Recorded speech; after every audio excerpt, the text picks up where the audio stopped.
I just got a text from one of my fun things to do is I sell fudge up at a store up in the mountains. And he just texted me to get ready. I'm like, it's too early. Hold on. But is that a craft or is it an art fudge? Very good, I can tell you that. Yes. Where in the mountains? It's up in Bailey. There's little, you know where the Coney Island hot dog is? Yeah, right. It's a little tchotchke shop right there. I used to have, because I do stained glass and fused glass too. And so I had my glass there as well. So, You don't do that anymore? well, you know, that's not quite the right market. I still do it, but it's just, you know, well, people are looking for things they can shove in their suitcase, or, you know, they're not looking for $75 glass works, Yeah. even if it is art. Oh, see, see, I didn't think about that. Well, you'll have to give me a link for any of the lists you have. Huh? Do? That'd be awesome. We'll exchange. So we're just about ready to start here. And Brenda, I'm going to have to ask you to read because I cannot read those at all. Okay. Perfect. So yeah, if you wouldn't mind, if any questions come up, we'll open it up for questions, but. Yeah, my mom. They can come through this door, so we can open it once you're here. Okay. Oh, is your mom coming? Yeah, she's parking. Oh, perfect. All right. Well, thank you everybody for joining. We'll get started here. We've got a few more, I think. Gonna walk in the door and then we'll get going. Are we 4 to 5, 5:30? 4 to 5:30. Okay. 2:30. Any questions? Okay. So just housekeeping, everybody that's here so far. We have people in the room with us, and we also have several people joining by Zoom. So what we'll do is I will give the presentation, and as I go, if you would like to pop your questions in chat, do you prefer chat or Q&A? Chat's probably easier. Yeah. Just pop your questions in chat as you go, and we'll stop and go through them. And then at the end, we'll just kind of wrap it up and see what other questions. Are you set up as a meeting, or you're set up as a webinar, aren't you? Okay. Meeting. It is a meeting? Okay. So meeting, we don't have to, if they want to talk, they can speak, right? Okay, perfect. So at the end, we'll just maybe open up. We'll open up for questions.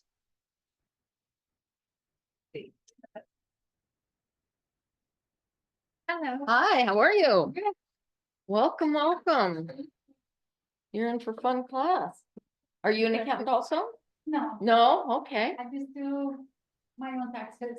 Oh, you do? Okay. Try to. So you know how fun they are, yes.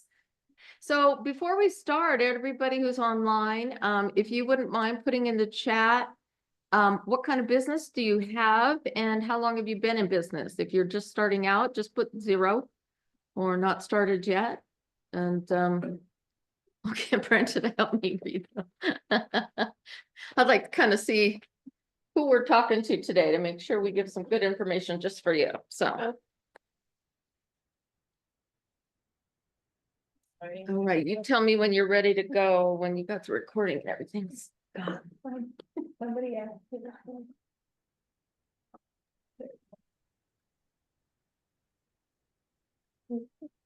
Somebody else want? To record. Oh, okay, So there you go. perfect. I'm sorry, Brenda, I am a handicap for you. Oh, you know, have I been speaking and it was on mute? Or did you just put it on mute? No, this one's on you because. Oh, that this one's is on a mute. Oh, I different got it. System, but you're. You are good. so clever. All right. I That's got our it. main. You know, I need to do this when we do score workshops. I don't do that, and so I've got, yes, really poor recordings. Well, I think we're straight up 4 o'clock, so we'll go ahead and start. Welcome, everybody. If I look in the wrong place, please forgive me because Brenda's got a complex setup here, but. Hello, good afternoon.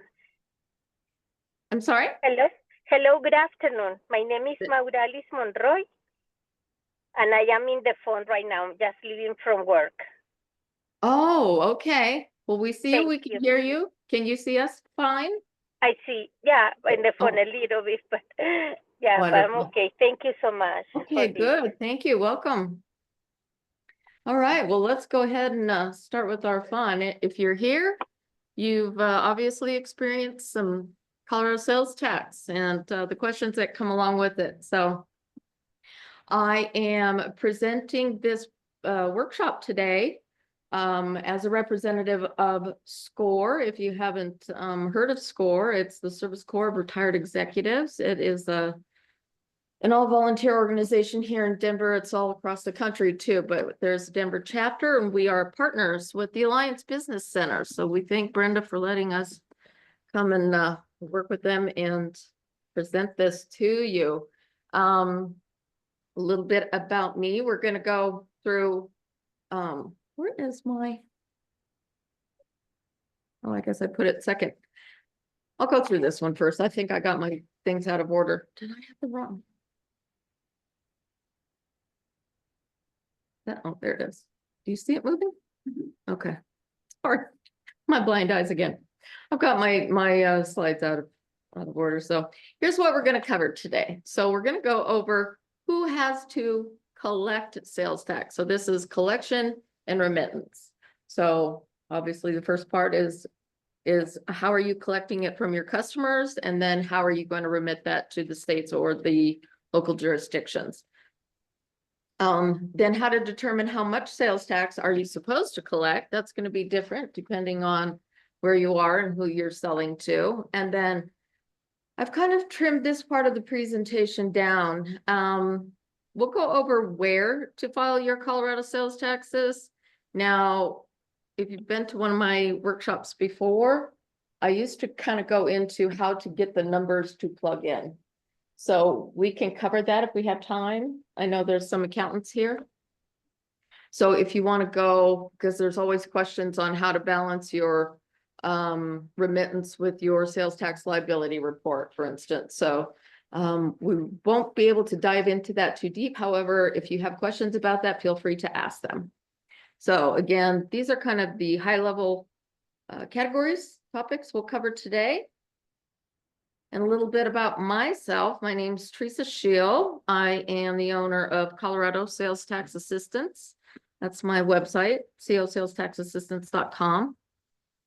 I've been doing Colorado sales taxes for about, well, probably 5 years or so now, just before they started with the destination sourcing. And I represented several online retailers, people with Etsy shops, Shopify shops. And so while I was an accountant, I am an accountant. And while I didn't want to get into that niche, I found myself there because everybody needed help with it. So I'm a math nerd. I was a programmer in my previous life, so I enjoy math and pain. So that's kind of how I got into it, but I do operate my business. I work with SCORE as well, but I have my own business. I consult with accountants and businesses. I have small businesses all the way up to university bookstores. And we pretty much consult on anything, whether you need to operationalize how to collect or calculate your taxes within. I have some clients that want me to actually file and remit them. So we can kind of do anything for you, but today we're just going to go over your questions and see how we can help you.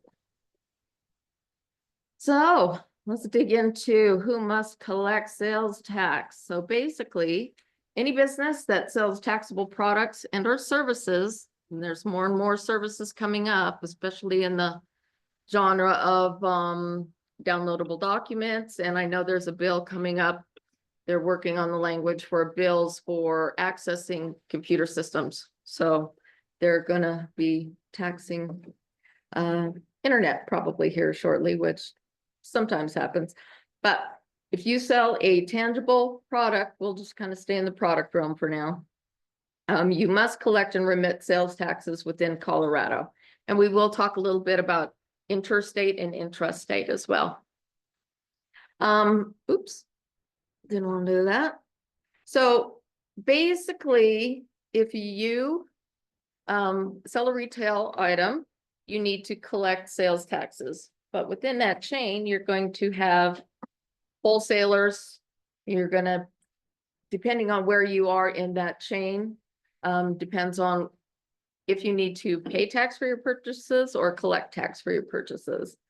But it is every business's understanding, or it's your responsibility. I'm getting tongue-tied, sorry, it's been a long day. You should know your business and your customers well enough to know if your customers are taxable and if your line item products and services are taxable. And we'll talk about that a little bit on the next slide here. But basically, kind of bottom line is whoever buys it last pays the tax. That can change with construction if you have construction business.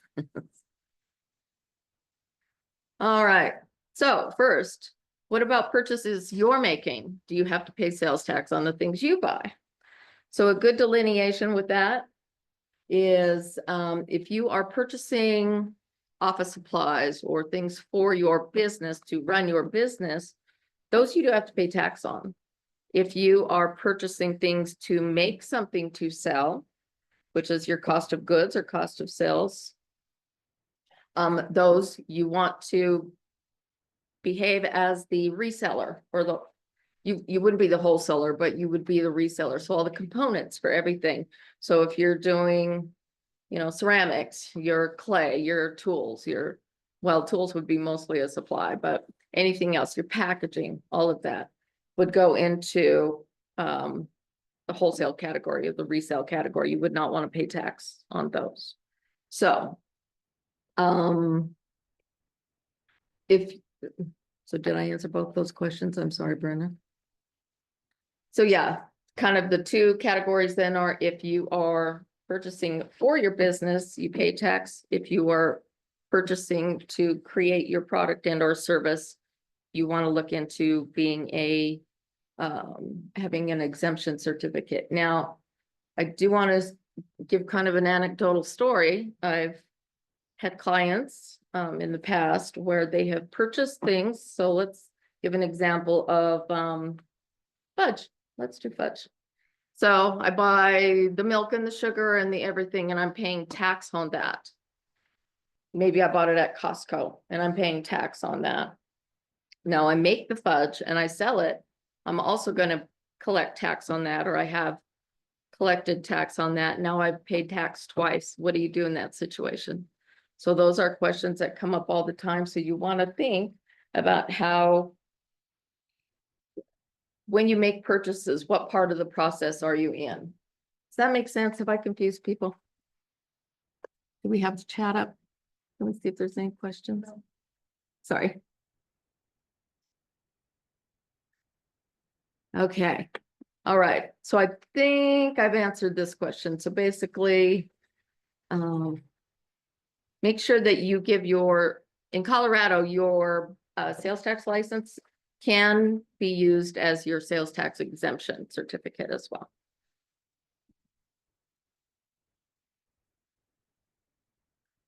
All right. So there are exemptions and deductions in every industry. So it is, again, your responsibility to understand when and where your business, your customers, and your goods are taxable. So in this topic, there are two methods to determine taxability, and this is going to kind of flow into how you're going to, what numbers you're going to report when you actually do the filing.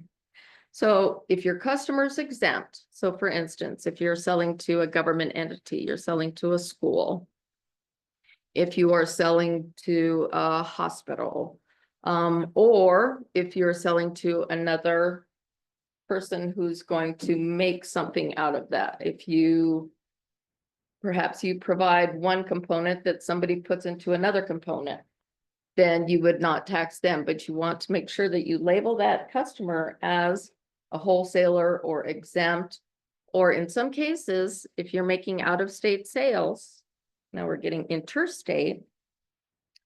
If you're selling out of state, there's such thing as economic nexus. And that's kind of a bigger picture item too. But if you have economic nexus with a different state, and that can vary, typically it's 200 transactions, and or it can be any combination of this. And I believe it's $100,000 in sales, gross sales.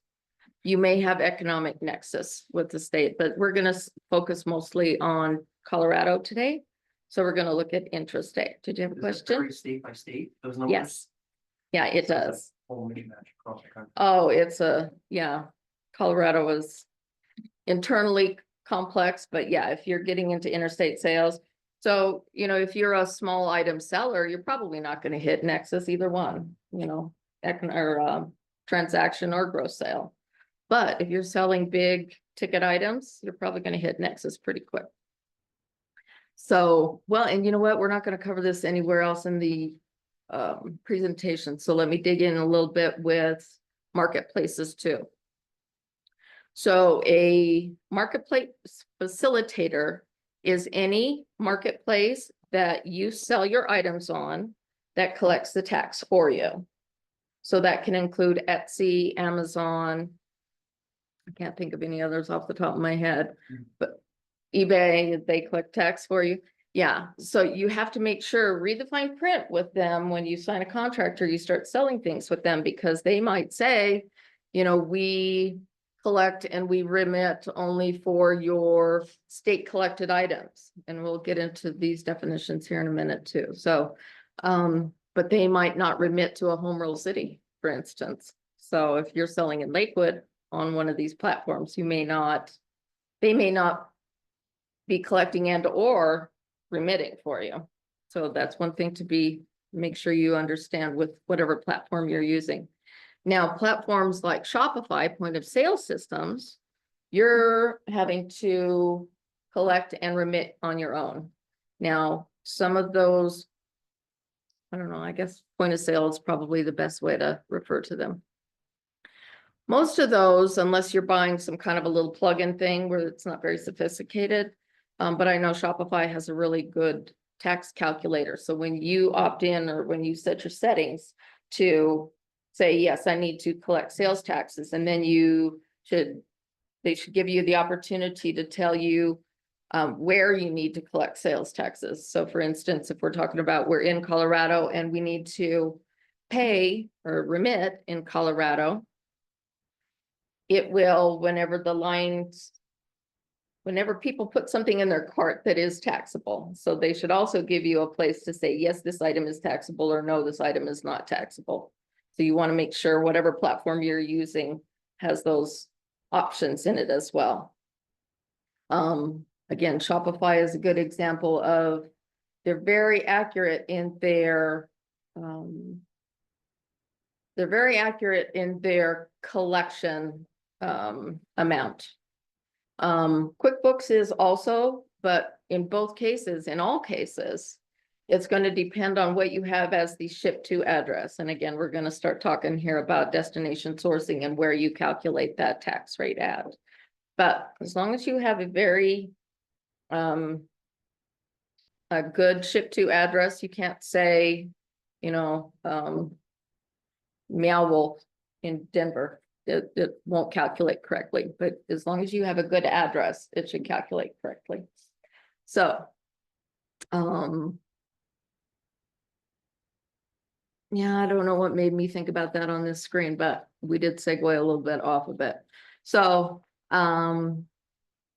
that would be, or what we were talking about previously is the exempt customer and then the exempt line item. So you want to make sure whatever platform you're using also allows you to say this customer is tax exempt and or these line items are tax exempt. We check and see if there's any questions real quick, Brenda. No question. Okay, perfect. All right. All righty. I feel like these are out of order. Am I clicking too hard?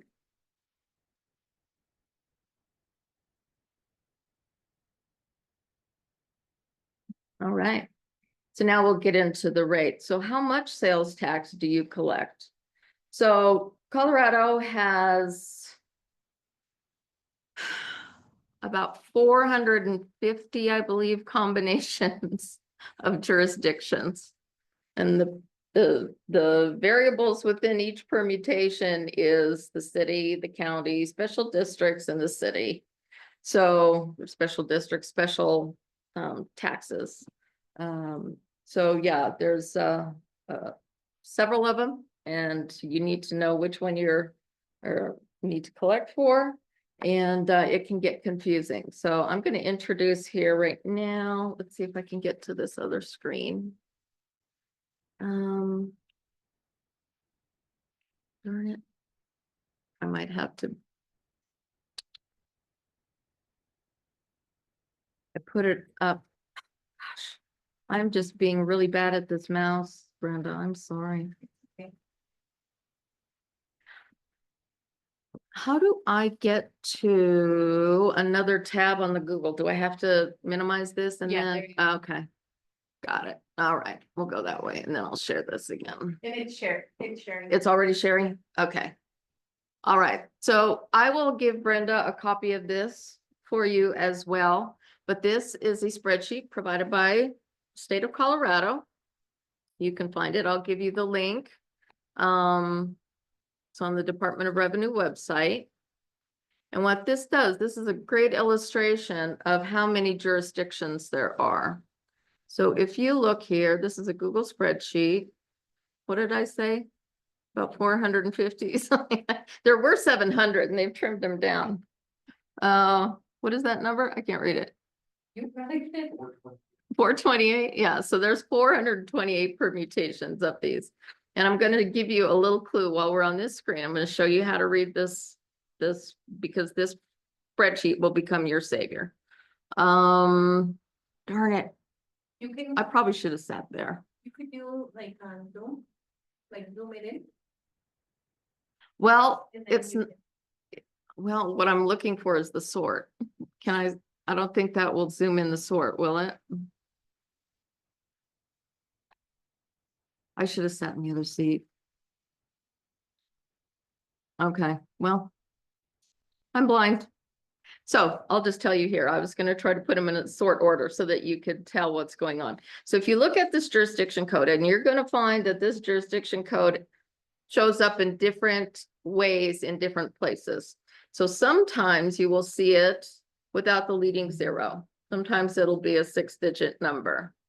Sometimes it will be a 2-digit prefix with a dash with 4 digits at the end.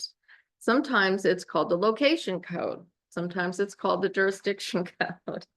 But just know that this is your primary key for all of your sales tax, collecting and remitting. The first 2 digits designate the county. Okay, so I can't read. Let's see, where is Weld County? Weld County is a 10, I believe. I think Denver County is a 1. So you'll be able to kind of discern if you need to what location your jurisdiction code is in. The last 4 digits will designate the city within the county. And then if those last 4 digits are a 0206 or a 0208, that means it's an unincorporated county and there should not be any city tax applied to it. Unless there's like a PIF or something, they might have their own little personal little tax in there. So again, to break down the jurisdiction code, first 2 digits are the county, last 4 are the city and or whether it's unincorporated. So let me find an unincorporated here. I can see this one better. Okay, we have a bunch of unincorporateds here. So if I highlight one of these lines, and I should have done a freeze pane because I don't know which column is which. This first column is going to be the total rate. Oops. This first column is going to be the total rate for that jurisdiction code. Then it will detail whether it is like a CD or a another municipal fund or whatever kind of special district you might have. It also will tell you the county rate and it will give you the city rate if it's a city. So what we're highlighted on is an unincorporated, so you can see there is no city there. But if we go up to, I don't know what city this is, but you can see here, they break out the city. So this is basically the detail for the total rate. And this is going to come into play here shortly. So that being the total rate. So again, you will get a copy. I'll send Brenda a copy of this spreadsheet to include with the recording today. Does anybody have any questions about the spreadsheet? Okay. It says, I have a question about ship to address regarding supply. I use plant rentals and florals and photography and travel through the state to shoot, but it is for my work, so I put the ship to as my home office. Is this correct? Say yes. Please save this person and say yes. Well, I'm trying to make sure I'm understanding the question correctly. So you as the business owner are traveling and you're purchasing things in different places within Colorado and having them shipped to your home, correct? And she- You can unmute if you want. Yeah, please feel free. Hi. Hi, can you hear me? Natalie. Yes, I'm thank you. so sorry. No, I buy them from the wholesale warehouse in Denver. Okay, And sometimes I shoot in Lafayette, sometimes I shoot in Boulder, sometimes I shoot in Denver, sometimes I shoot up in the mountains. But okay, these are things that I use and then, discard afterwards, or return the plant rentals. So they're only used for the purposes of photography. So I make the ship to and pay the tax here at my home office. okay. What are you shipping? I think that's the piece I'm missing. Oh, well, nothing's shipping, but I do pay taxes on wholesale florals and plants that I use in my business. Is that correct, what I'm doing? Yeah, because what it sounds like is those are basically props, right? Yes. Okay, so yeah, so for a prop, that would be an expense for you. But, okay, so I'm a little confused about the shipping. So the shipping you're talking about is Oh, you were shipping talking from the about, wholesale place? but she- you were talking about, I mean, I use QuickBooks, and so the ship to Oh, address is, okay. So you know yeah. what? I understand your question. I'm sorry. Okay, No, yeah. it's okay. No, we'll dig into this a little bit. And I think it's the next slide. So I think it might clear it up for you here. in Okay, a great. second. Okay, awesome. Thanks, Thank you. Natalie. All right, so we won't belabor this sheet, but I just want to get you familiar with it. There's a couple other items I want to point out on it. There is a column for state collected versus self-collected. We'll bring that up here shortly. And then there's also a column for whether it's insets or not, and I'll explain what sets is at toward the end of the presentation. So let me go back to the presentation and start again. So that's how many jurisdictions there are. That's why I kind of popped over that spreadsheet for a second. So 428. All right. So here's where we get into destination sourcing, and this is kind of the basis of Natalie's question, I think. So Colorado switched from origination sourcing, that's what the original tax basis was. They were destination sourcing until about 19 or 20. They were transitioning to destination sourcing, and they finally made the final break where you had to become a destination sourcing retailer in 22, I believe it was October of 22. So the definition of that is destination sourcing is where you must calculate and remit to the jurisdiction where your customer takes possession of that item. So Natalie, in your case, you're not selling that prop, you're selling the picture. So if you're shipping pictures, you're No, gonna have to calculate the destination. got it. Yes, I understand. Okay, so yeah, anything that you purchase for your business, if you're, okay, I'm gonna go down a little rabbit hole again here. So if you, no, you said you pay tax on wholesale things, right? Yes. Yeah, so that's correct. I was gonna say if you're, you might get into a use case or a use tax situation. We're not gonna cover that because that's a whole different ball of wax. So good, you're doing it the right way. Good job. Okay. Okay, so destination sourcing is just collecting tax where your customer takes possession of the item. So it doesn't matter if the customer themselves picked it up, if you had it mailed there via the post office, if you had a common carrier deliver it, a UPS or FedEx, maybe you have your own delivery trucks and you deliver things to other locations. You're going to get into a different licensing situation there. But wherever that customer picks up, takes possession of that item is where you calculate. So that's where I'm saying the ship to address, that think of that always as the ship to address, whether they pick it up or not. So if you have, you know, people buy things online and pick it up at your destination, you're gonna calculate it at where they pick it up, which is gonna be your store.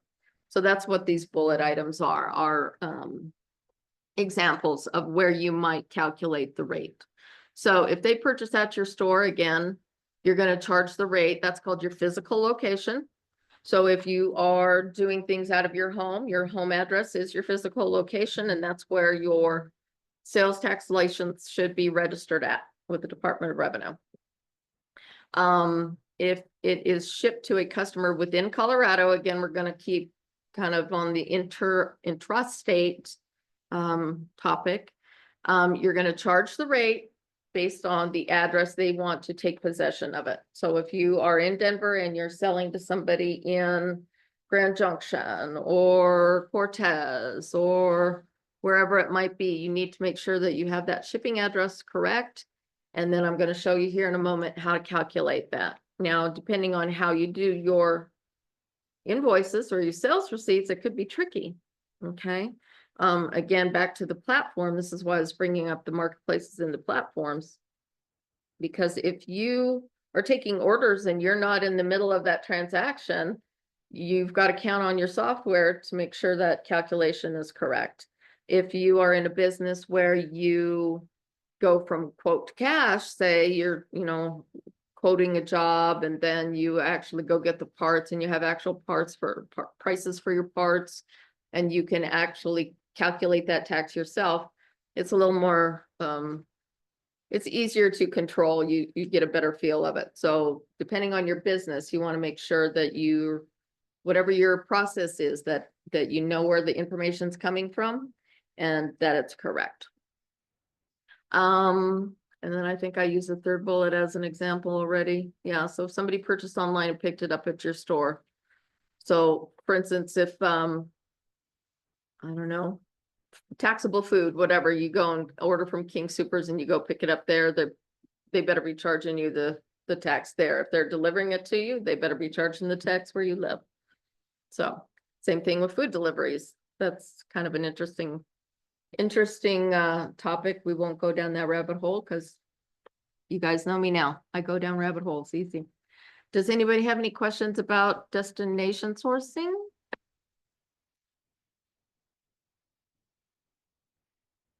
So origin sourcing used to be where if I was selling stuff from my location, shipping across the state, it would be charged, the tax would be collected at the origin, like my place. Exactly.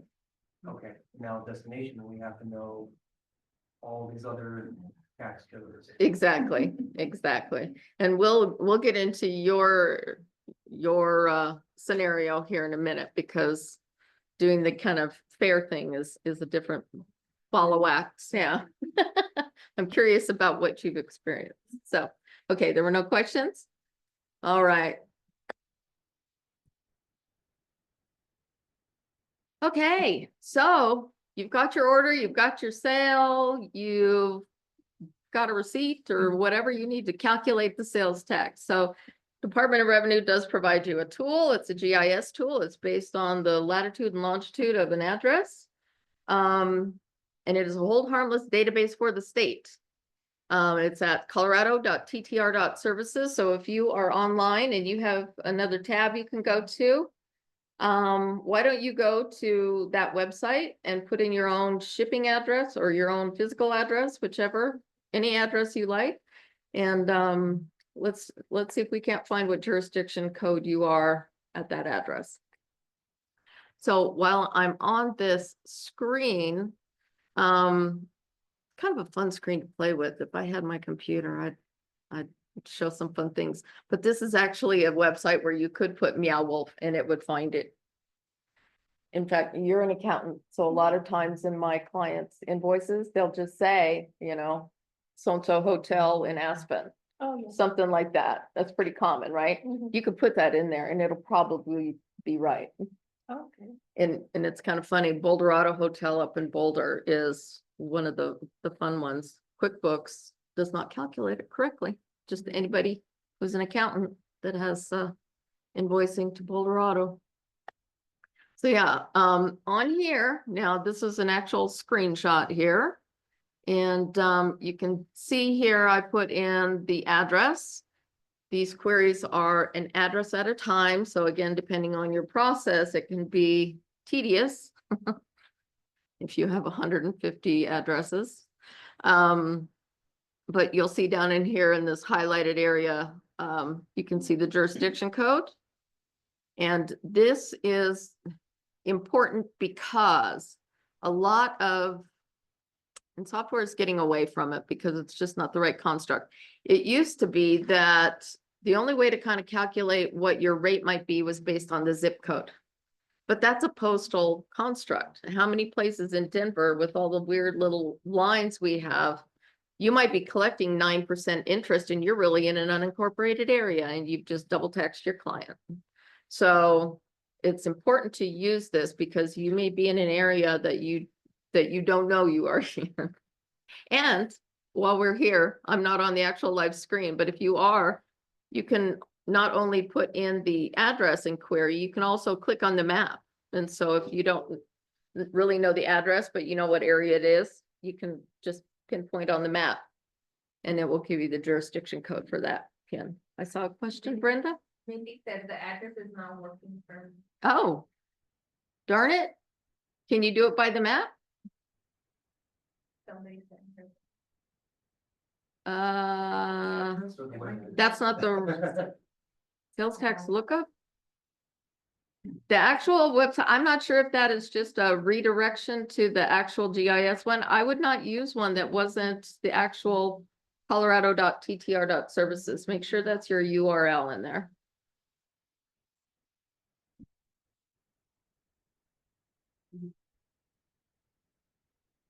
This is the only one that's hold harmless. So Mindy, give it a try and we'll come back to you and check in with you. So does everybody understand where to? That's Natalie. Okay. I see we've got some questions popping up.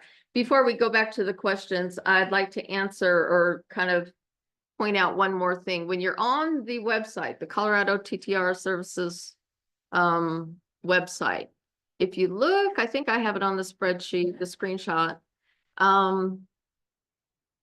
I mentioned that these are a address at a time query. Department of Revenue does offer you a bulk lookup. So if you click on this link right here, they will allow you to post a spreadsheet and that you can have them calculate that for you. It's free to my understanding. I've not used it because I have my own tool if anybody wants to use it, but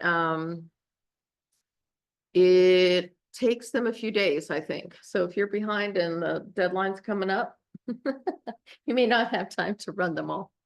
So just a note. So they have offered this as a service and this is a welcome addition. I've been using this for a couple years now and it's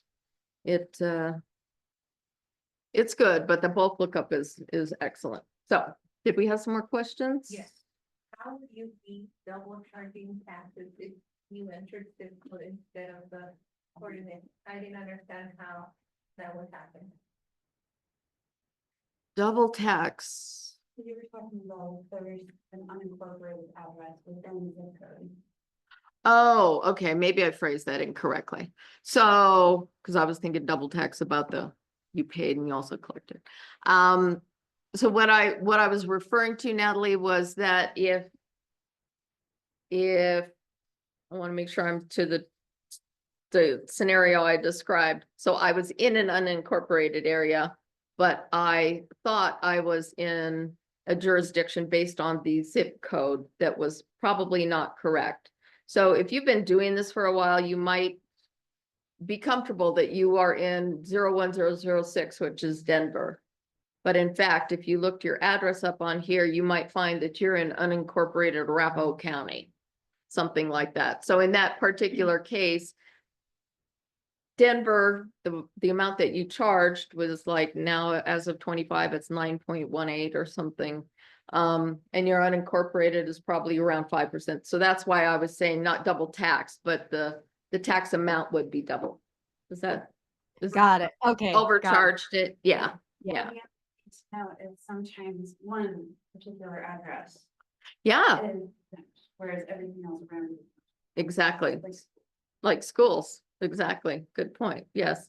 That and even across the street, your store across the street might be a totally different jurisdiction code than you are. Was there another one?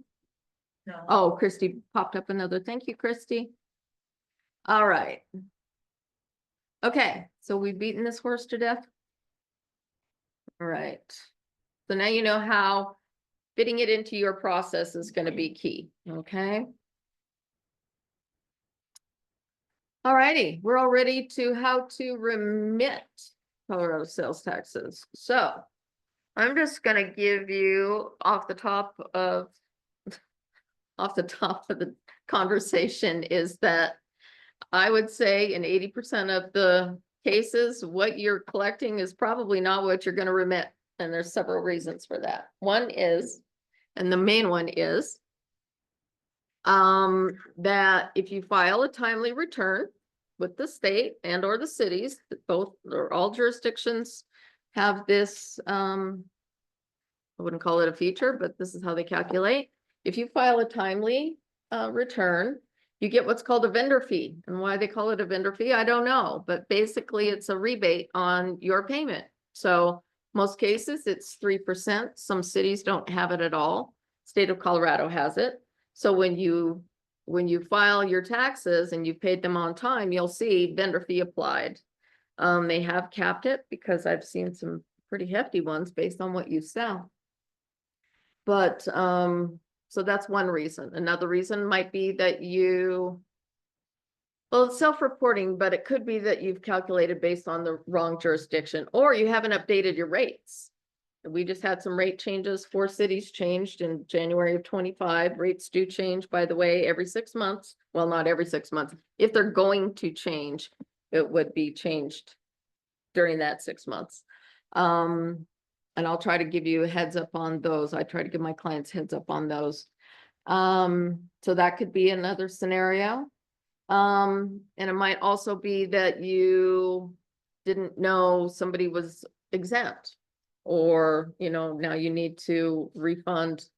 Well, if they're truly exempt, I'm thinking of like a government or whatever, they're not going to let you charge them sales tax. So that would be a really poor example, but there are several reasons why it doesn't. So I want to just kind of clear that up here because sometimes it'll be correct, but I would say oftentimes it's not. And that's kind of a different topic. But when you remit, there are,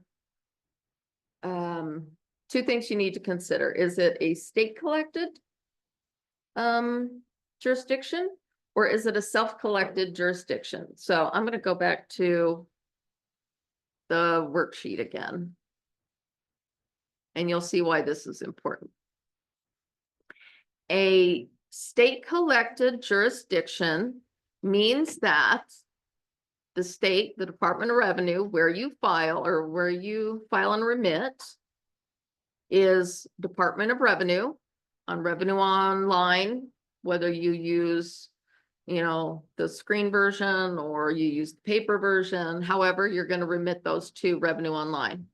Now, it will, like I say, it breaks down to the county, it will pay the county. And if that county has any other special districts, et cetera, those are just remitted through the state. And oops, sorry. I am clicking poorly. Self-collected is going to be a local jurisdiction, meaning a city. I believe there are about 72 home rule cities. Home rule cities, we'll get into the definition on a different slide. It's documented if you'll get a copy of the presentation too. But a home rule city is statutorily, they govern themselves. They collect their own taxes and they don't want the state involved at all. So in that case, you have 2 sales taxes to file for a home rule city. You're going to have to file the state part in Revenue Online, or we'll talk about that, but for now, we're going to say Revenue Online. And you file the city part with the city. Any questions about this so far? No. Okay.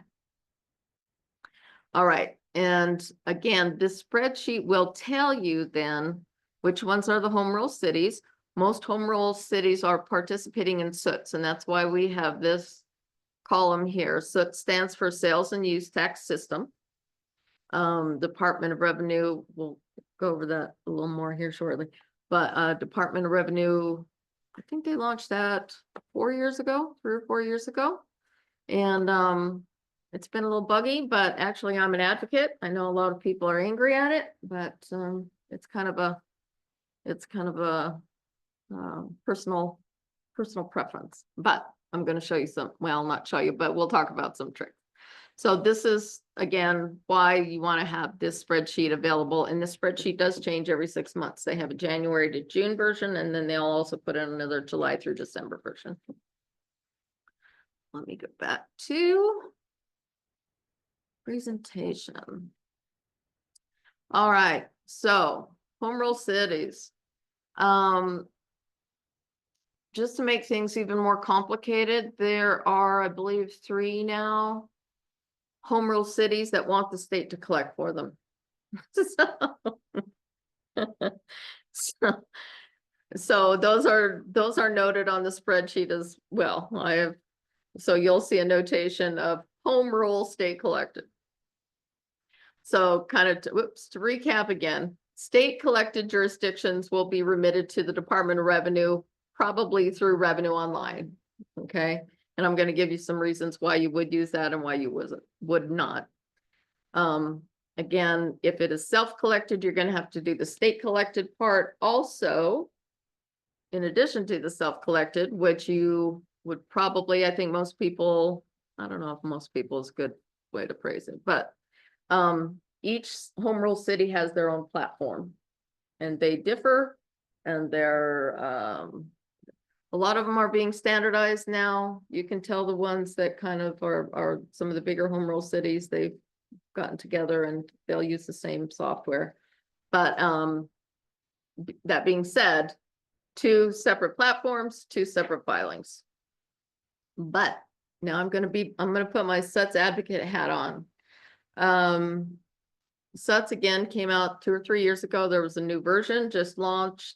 If you're using SUTS, they made you go to the new version. Does anybody here use SUTS? I want. No? Do you use SUTS? Do you like it? Yeah, it's great for the remittance part. Yes. As you said, there's been bugs, and they've slowly been correcting things, make it easier to use. So it's great for the remittance part. Yes. Yes. Well, the new one's great for the remittance part. That spreadsheet, which you can do still. Did you ever do the spreadsheet? Yeah, I have a spreadsheet. Do you? Okay, so you do that part. The deduction ID is what complicates things. Do you ever use SUTS? I usually only do about 14 months a year, so I just do one. Oh, you do? Okay, that's probably easiest, yeah, because SUTS has its complications too. Anybody online? Does anybody use SUTS at all? I'm not seeing any responses, so oh, there's some.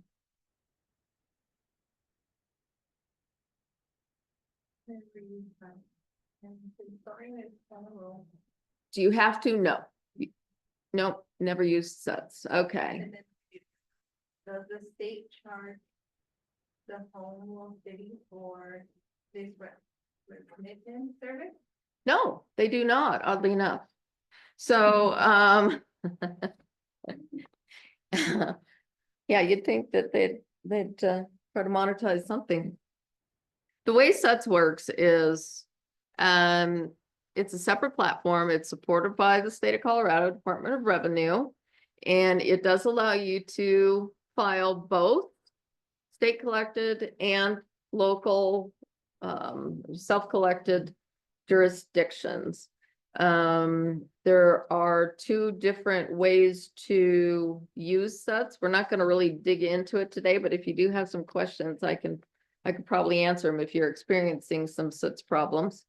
Again, if you do use SUTs, I know there's going to be a big initiative starting soon. In fact, I'm invited to a work group starting Friday. So if anybody has any, are you going to go too? Good. Good. So if anybody has, if you've used SUTs and you have any feedback that you would like us to bring to the table, we can do that. But yeah, I find it still a little buggy. I don't know if you still find it buggy. I noticed one of the things that you cannot do in SUTs now is cannot have more than one accountant associated with it, which makes life hard. It also, for anybody who's in the construction business and you have permitted sales, and we won't go into great detail about permitted sales, but basically what happens is a contractor is pulling a permit for a job. Some jurisdictions require a prepayment of sales tax when they do that. So obviously when they go get their wood or carpet or whatever they're using, they don't want to pay sales tax there as well. So the vendor in that case would not charge sales taxes, but they do have to exempt it from their gross sales. So, We got another. okay. The vendor has to be licensed in each Commonwealth city. That's a little bit of a caveat. So, actually, we'll just go to the next screen because we'll talk a little bit about the benefits of filing through SUTs. That is one of the benefits, is that licensing, when it first rolled out, each city, if a filing came through SUTs and you had never filed with the city before, they would make you have a license. They would make you apply for a license and they would charge you the licensing fee.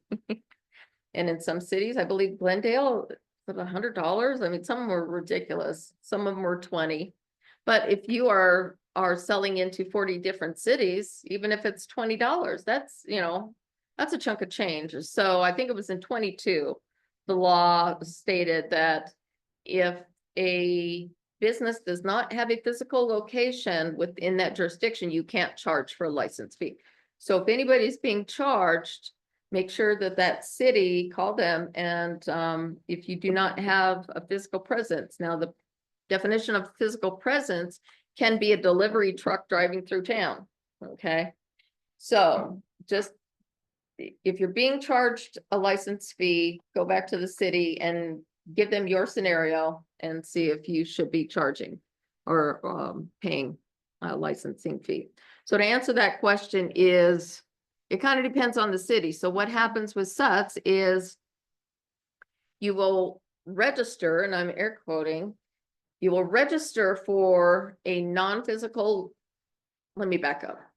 Let's talk a little bit about physical, non-physical locations. In Revenue Online, it's tax.colorado.gov. Obviously, to get your sales tax license, you had to put in your physical location, and that becomes your physical location for your license with the state.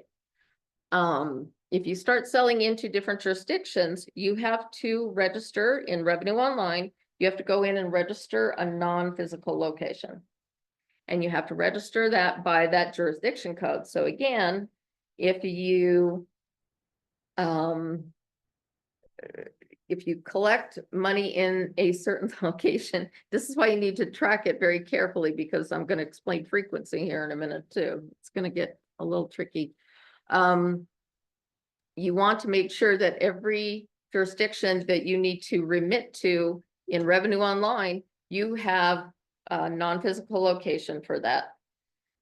Then they don't communicate with the city. So the state will not tell the city, hey, we just got a registration, a non-physical registration for your jurisdiction code. However, when you do file that in SUTS, you don't need to have a license. It will remit it for you, even if you don't have the license.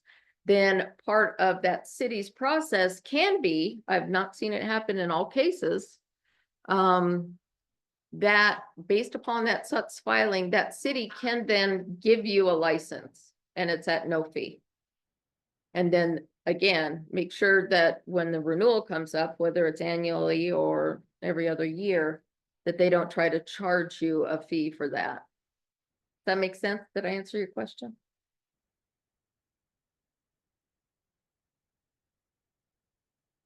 I think I didn't see it pop up. Okay. Okay, so while we're kind of on that topic, let's talk about frequency. As of January 1st of this year, the threshold for frequency is changed to $600. So if you only have, not gross sales of, but if you have tax collected of more than $15 a month, if you, let's go less than. If you have $15 a month or less of sales tax collected, you are considered an annual filer. From 15 up to 600 now, it used to be 300. If you're up to $600 a month in sales tax collected, you are a quarterly filer. And if you are above 600, you are a monthly filer. When you file through SUTS, they automatically just set you at a quarterly filing. SUTS and Revenue Online do require that you file a $0 return. So that means whether it is you had gross sales and you had exemptions or deductions to take you to zero, or if you had $0 in sales, either way, you have to file a $0 return based on that frequency. So I have clients where we have multiple locations. Some of those locations are monthly filers. Some of them are quarterly filers. Some of them are annual filers, but because this particular customer used the same FEIN for their tax account, they're all on the same frequency. So even everybody who's an annual filer, that location has to file monthly, a $0 return. So it can get a little tricky. Is there any questions about frequency? Potential for audit from each city? Yes. Yes, unfortunately. What kind of probability we're talking? With cities, it depends on the city. I know some of them are a little more aggressive than others. Aurora's known to be kind of aggressive. Lakewood's known to be kind of aggressive. It just depends on the city. So I would hazard to give any kind of factor for that. I would just say, make sure you keep good records. So one of the questions I get asked a lot is the difference between a gross sale and a taxable sale. And with this, I'm going to explain, this is not fun, shipping and or delivery. In some jurisdictions, home rule jurisdictions, shipping is taxable. In Greeley, shipping is taxable. In Denver, shipping is taxable. In the state of Colorado, shipping is not taxable. So when you file your return, you can claim that. You could either, let's say you sold $1,000 gross sales into Denver, $50 of that was shipping. You could file $1,000 gross sales and deduct that $50, or you could say your taxable sales were $950. So I won't say either way is correct. I know they prefer that you do gross sales and do your exemptions and deductions. But I've also been told by Department of Revenue that just report your taxable sales if it's just shipping. Because again, when you're talking about home rule cities, those are two different sales tax returns. You might file your Department of Revenue return with the gross sales deducting. And you might file, no, I've got that backwards. You might file your state tax, your Department of Revenue tax with taxable sales and not have any deductions.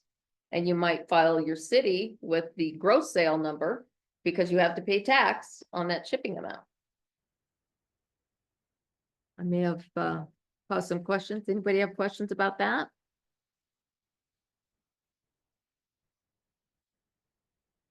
It is confusing. Yes, yes. So I'm sorry, go ahead.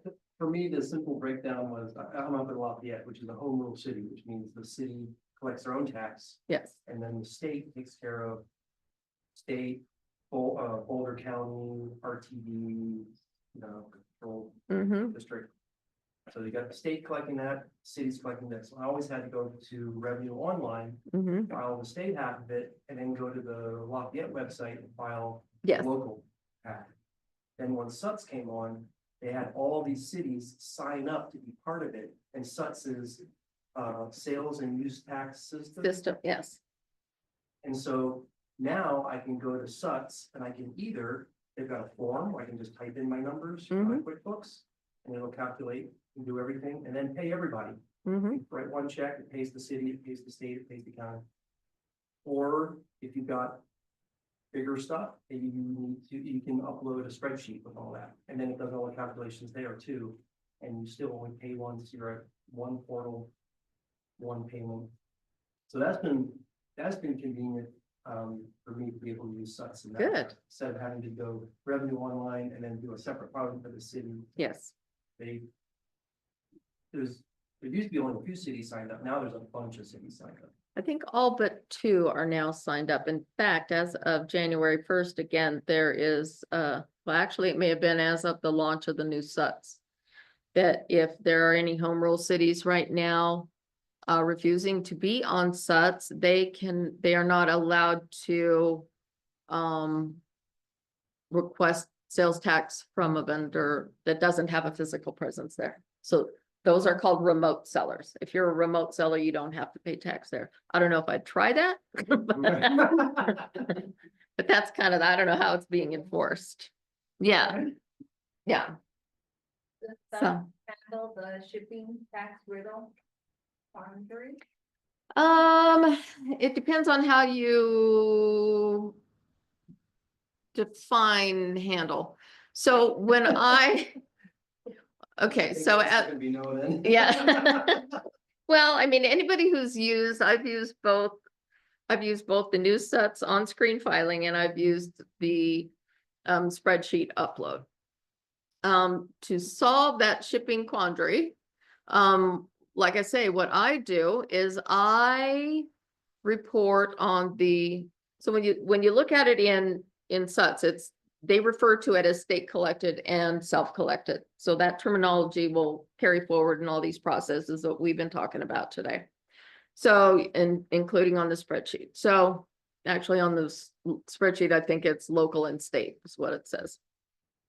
So on the state lines, I will report taxable income. If it's shipping, they told me to do it that way. So I'm going to go ahead and do it that way. Now it depends on how many, how many jurisdictions do you have? Is it more complicated for you? You might want to keep them all consistent depending on your situation. But, so I do sometimes do report taxable and no deductions with the gross with the deduction. I've done both. So if that's handling the quandary, I think so.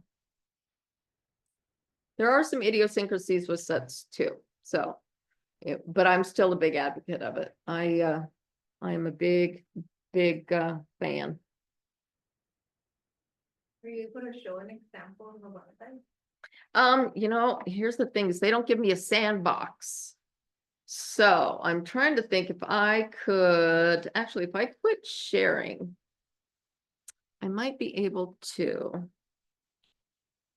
Let me see. Yeah, let me, oh, this guy. All right, let me hop over here and see.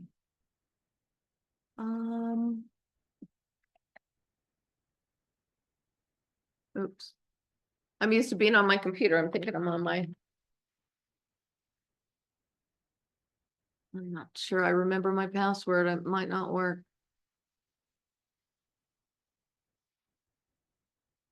Let's see if I can. Anybody logged in here?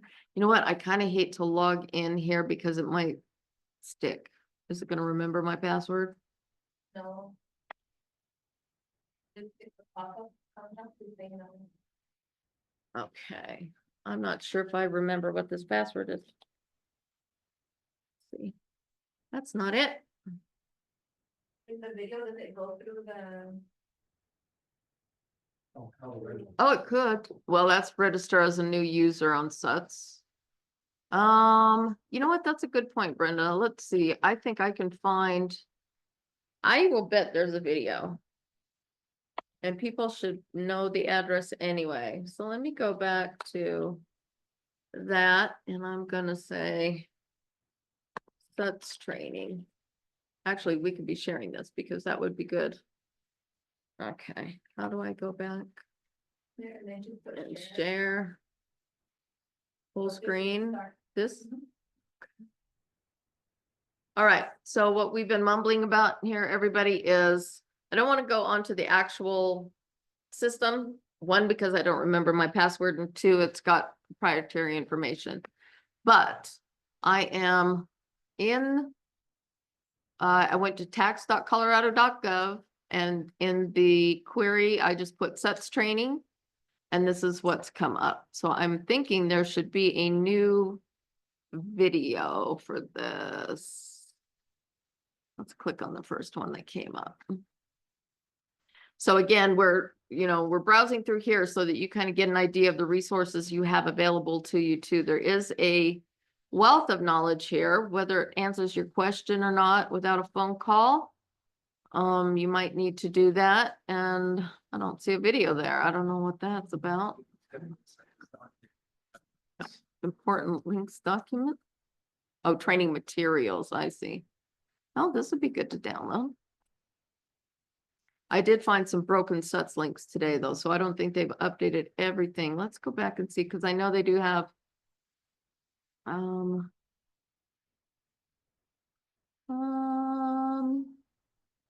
let's try this one. Book links, log into SUTS. Remittance. Let's see if there's a video on here. So I won't go through this too long because I want to get to questions. We're already at a little after 5. And I want to ask you about your experience with the fair. Is there anybody else online that is doing like fairs or what would you call, you call them juried? Yeah, art markets, art shows, any kind of day or weekend outside venues where you, special events, they call them. Is anybody else doing any of those? Doesn't look like- Yes, Oh, yeah, sometimes I are have. you? Yes, Okay, okay, good. So thank you. Mhm. nobody will mind if we talk about that a little bit? Karen said yes too. Wonderful. Okay. Well, I'm looking here. Let's finish this thought because okay, so we are on, when you get the recording of this, I'm not sure what that URL is.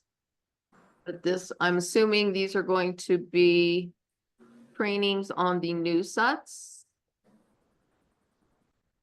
That looks like my website or my presentation. They copied me.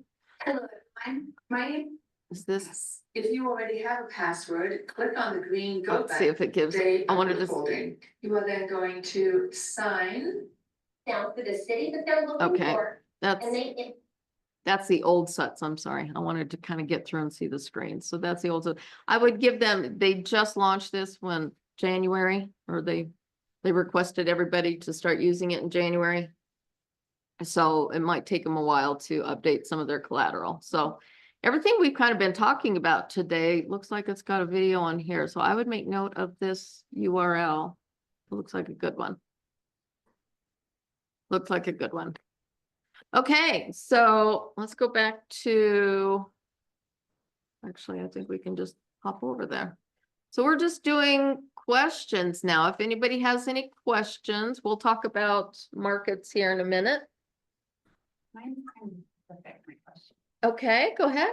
So I started selling on Etsy simply because I was terrified of Colorado taxes and how complicated they are. Etsy does all that for me. Yes, good. But now I'm building my own website. So it's my understanding that I don't have to collect sales tax if someone is outside of Colorado, but if they're inside of Colorado, I am supposed to be collecting sales tax and I'm remitting that individually. Is that correct? Correct, correct. Depending on your nexus. So are you selling kind of, you know, lower priced items, or do you have big ticket items? I don't really have an individual. Okay, so chances of you meeting economic nexus in another state are pretty slim. Economic nexus meaning either 200 transactions or 100,000 in gross sales. Okay. 200 money. Well, in any one state though. Probably, well, it would be a while. That's something that you definitely want to keep track of. So whatever you use for your record keeping, I would make sure that you are, you know, kind of monitoring that as you go. But to answer your question, yes, you do have to collect for any of the Colorado sales taxes. You do want to make note of the out-of-state sales. So the way that works is when you file, whether it's in Department of Revenue, the Revenue Online site, and or the city site, you're going to report the gross sales. And then under, I can't remember which line item it is, but it'll be obvious. It'll say sales outside jurisdiction. So you want to report that on your physical location line, or if you're doing it in Revenue Online with the screen, you want to report your out-of-state sales on your physical location jurisdiction return. Because you're not going to have any out of jurisdiction sales in a jurisdiction you don't have a location. Does that make sense? So let's say you sold, you had $5,000 in sales this month, and 1,000 of them were to California and Wyoming. You would report 5,000 in sales, and then in the other jurisdiction deduction, you would say, or outside of jurisdiction, I think is the way it's phrased, you would report $1,000. So your net taxable sales would be then $4,000. Somebody said repeat questions, we can answering, so they can't hear them. Oh, I'm sorry. I'm sorry. Okay, so should we repeat that question and the answer, or I think just the question. just the question? Okay, so I'm trying to think how she phrased the question. That she created now website. And, right? Oh, she's doing, okay, so the kind of bottom line of the question was, she's got her own website, she's building her own, you have a payment processor within your website, I'm assuming. And she's wondering if she had to pay sales taxes within Colorado and out of state. So that was the question. So the out of state portion of that is depending on if she had Nexus. It sounded like she wouldn't be reaching Nexus soon, but it is something you want to monitor. But certainly within Colorado, yes, you do need to track and file and remit and collect for any jurisdiction within Colorado.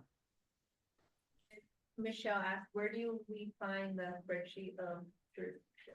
Okay. I will send you the initial one, and I will also provide Brenda a link so that you can go, and they kind of have it hidden a little bit. So I will give you the actual link that goes to the page.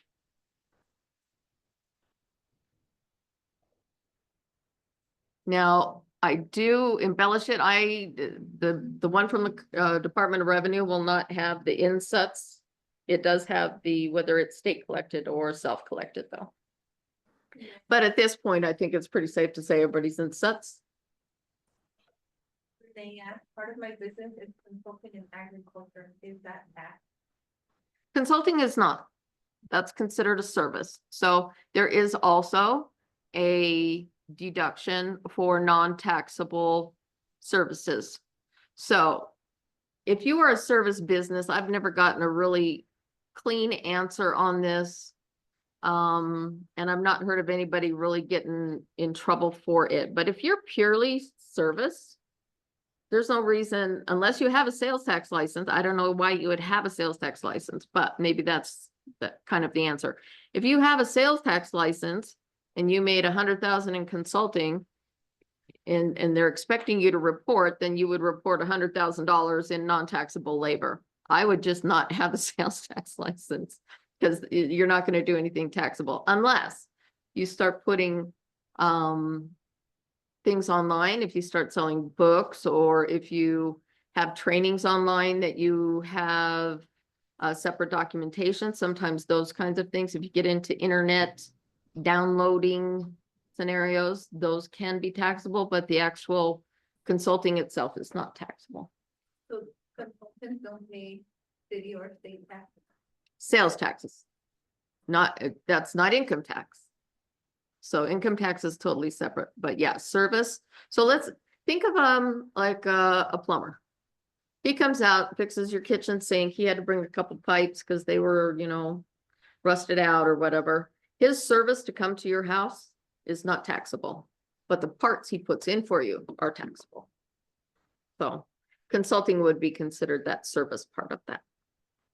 Something like a bounce house rental, where they come and set up a bounce house at a park or a community event. Is that a taxable sale or is that a service?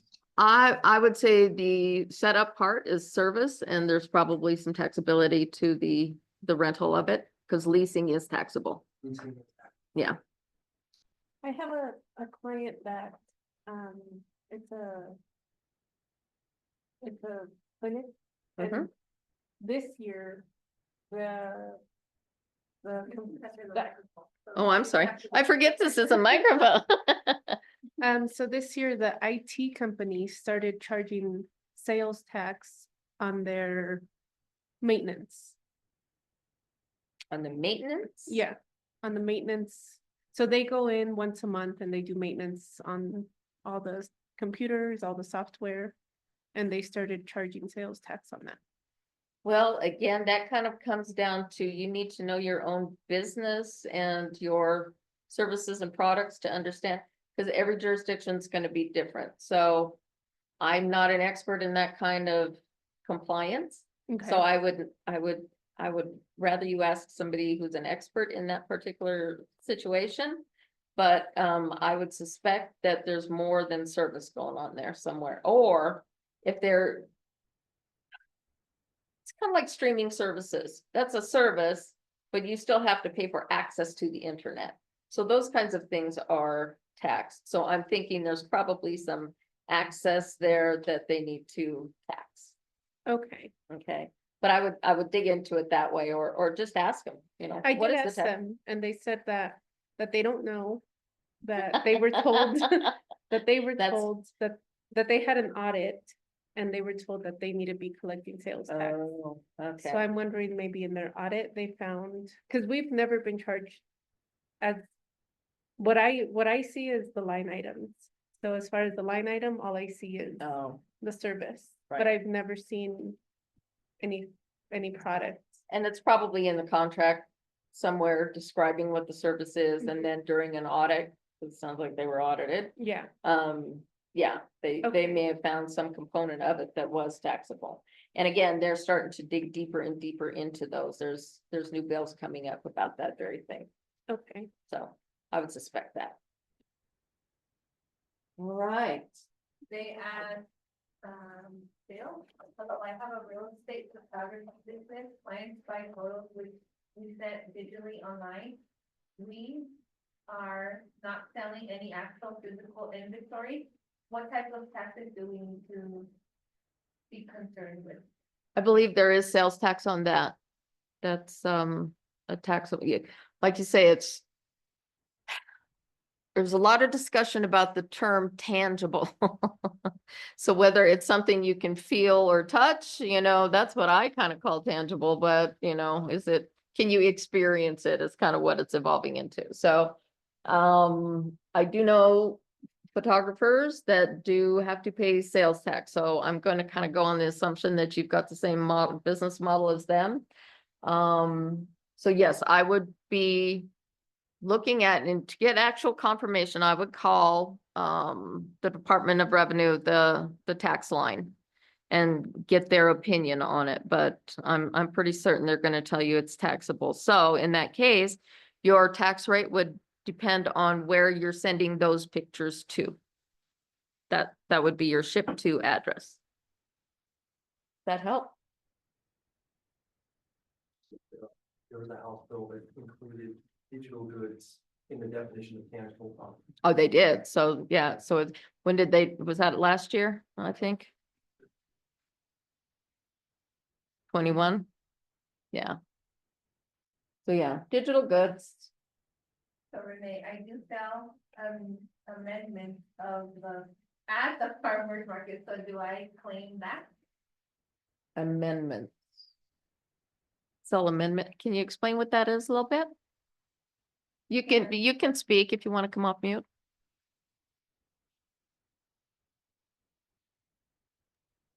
Hi, I think that would be me, Renee. Hi. Renee, yes, thank you. So yes, I sell worm castings and worms at the farmer's market along with microgreens. And so all of that I do pay sales tax on. Um, but I also do consulting at people's farms. So I'm wondering if that will need to be,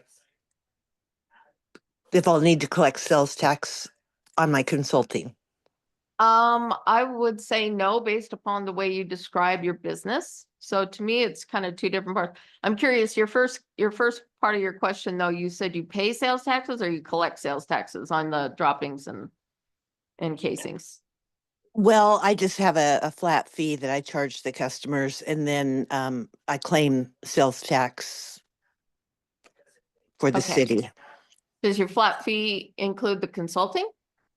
No, Okay. So it's a flat fee for an item, a good. correct. Okay, okay. So yeah, that part I would say, yes, you would collect sales tax and remit that as you're doing. And then the consulting part, depending on, I mean, if it's a common consulting, again, if there's any gray areas, I really can't speak to those. I would recommend calling the tax line. But consulting as a whole, unless you're producing a something tangible to go with your consulting, that's not going to be taxable. Did I answer your question? You did, but you brought up another question for me because Always. I'm a pretty new business as far as the consulting side, but I will be using compost that I've made.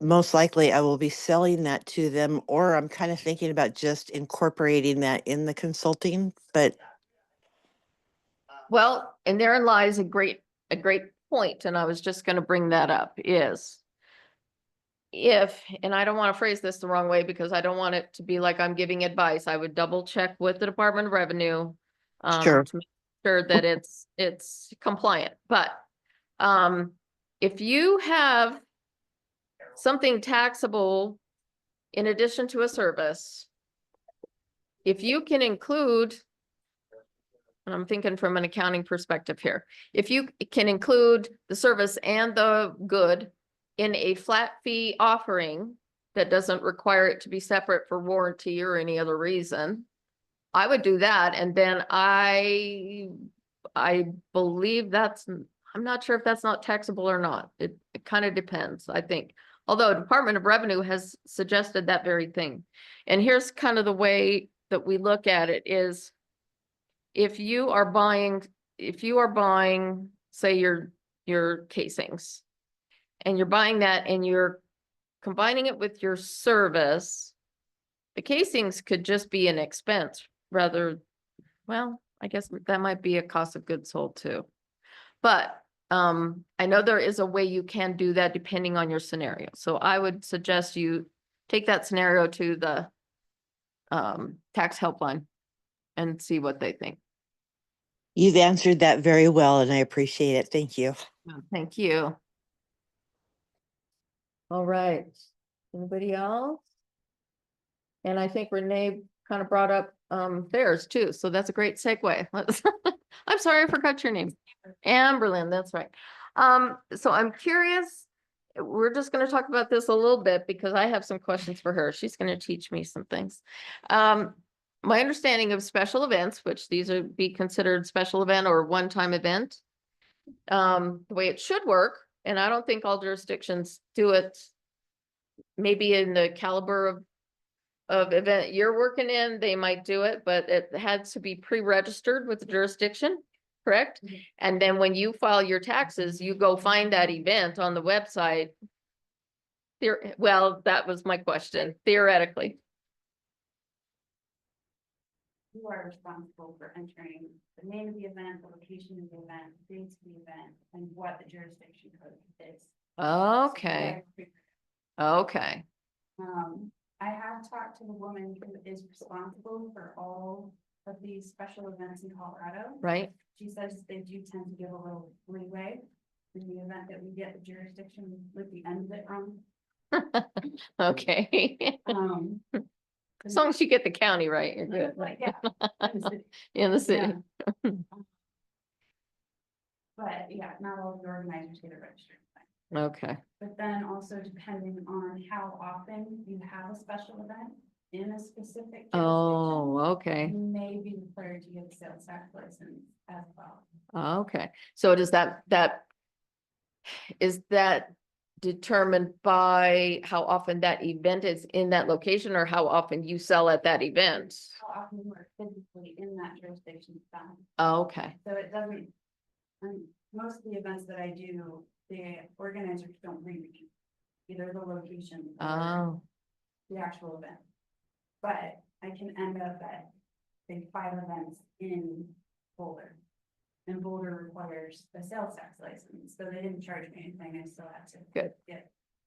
get. yeah, Boulder's good about that. I got a kick out of there, what a physical presence is in Boulder, and it said if you had one delivery guy from FedEx deliver one time, you need a sales tax license. Yeah, they're very hardcore about it. This fellow is charging $25. Oh, Given it's just one of them. really? Wow, goodness. Okay, so I'm sorry. Did everybody hear that question? Do we need to recap it?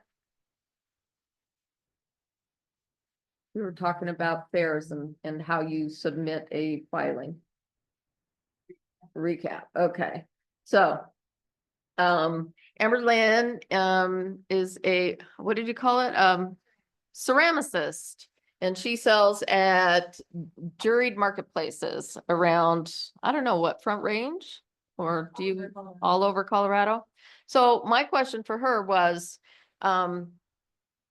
a special event, if you've never done that kind of a market, or I don't know, Denver used to have People's Fair and stuff like that. These are the kind of events we're talking about, or pop-up little farmers markets, those kinds of things. Pride. Or Pride, yeah. So these are called special events, and obviously they move and you may or may not sell there ever again. So they're kind of a one-off kind of thing. So my question to her was, the process should be that the organizer of that event should register ahead of time with both the state and the whatever the local jurisdiction is, Denver or whatever city. Letting them know that this event is, I would think just for licensing that they would have to do that anyway, but for sales tax purposes also. And then when the vendors at the end of the event, vendors need to file their own sales tax returns with that jurisdiction for their sales. So we were discussing that, and Amberlyn let us know that, what, 50% you said? Yeah, roughly 50% of the organizers register them ahead of time. But I would think when you put the details in, that would flag that organizer with that city or that jurisdiction. don't really know how to. Yeah, well, I would think that'd get them in trouble, but who knows? Who knows? We've had farmers markets, well, we've had since 2018 Uh-huh. in Thornton. Mhm. I used to help organize them, Oh, and we never registered them with the state.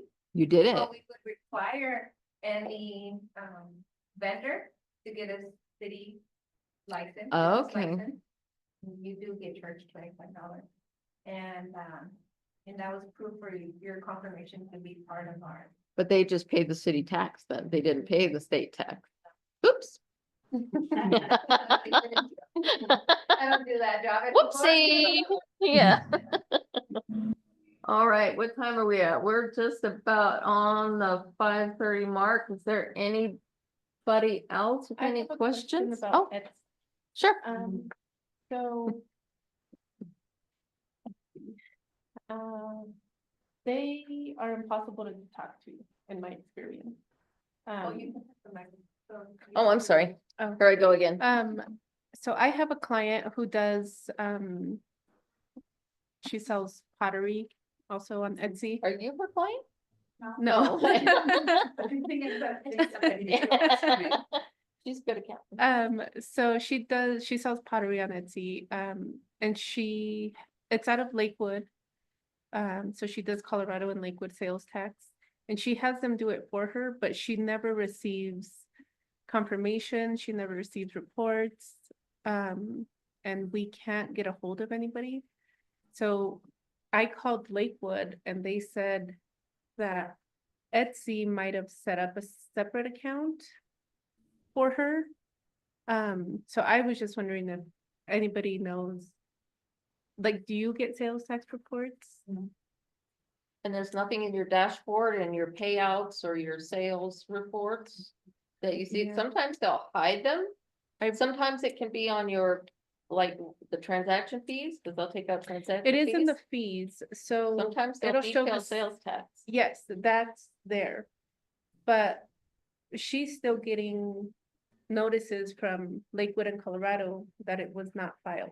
Oh, So so then when I called them, they said, well, maybe they set up a separate account for her. they're not gonna do that for one. How many vendors are there in Etsy? They're not gonna set up. Yeah, So, yeah, I think that was, yeah, know how so to we're answer just you. trying to figure out how to get confirmation. That, cause what I started doing, I just go in and pay it, I file it at 0, because Etsy's taking that amount. right. So I've been filing it at 0 each month or each quarter. But we just have no idea how to get Well, that's a good a question. report or confirmation. So you know what, And then we yeah, tried that's talking what I'm to thinking, Well, for Etsy, be but required. sometimes they wanna make Yeah. everybody liable, but. We've tried talking to Etsy, but the closest we can get is an automated chat. Oh, the bot, yeah. Yeah. So Uh, I didn't know if anybody knew how to talk to someone or where to find reports. Cause I've looked everywhere. You know what, my email is on the back of that, so Okay, I don't know if we've done with questions. You need to go and do your event. I still have time. Yeah, huh. She's gonna go get some attaboys today. They won it, what award did you win? Team of the year. Team of the year, they're gonna go get recognized tonight. Good job. Good job. Okay, so is anybody else? Excuse me, if we have any question, we can send it to you, or what Yes. is better? So you will get this presentation, so, I'm gonna go through to the end page here. So here's some resources, kind of the ones that we were going through a little bit there. This is my email, if you wanna give me an email, or, send me an email. We can continue chatting, however you wanna do it. I also do it with SCORE. Like I say, I am representing SCORE today, so my SCORE email is teresa.shield@scorevolunteer.org. And I'll have Brenda send you that as well. Okay, thank you. Thank you. Any other quick questions? I don't know if it's, our business is more based in manufacturing and we deal more with self-tech license, contractor extension, and building permit and knowing what taxes to charge based on those forms submitted to us. It's very good fact to put that to verify we are charging the appropriate tax. Oh, goodness, that whole thing is a big pickle. You know what, email me and we can chat about it, because, I think it kind of depends on the jurisdiction. State, yes, we've got some resources. If you're dealing with, home rule cities, it can get, sticky. That was gonna be my one comment about SUTs, is for contractors who, have these permitted sales, they don't have a mechanism on Revenue Online. You know how you can break down exemptions and deductions to the like county or RTD or CD, you can put the deduction there. You can't do that in SUTs. So anywho, but yes, please send me an email and I'll be happy to walk through that with you.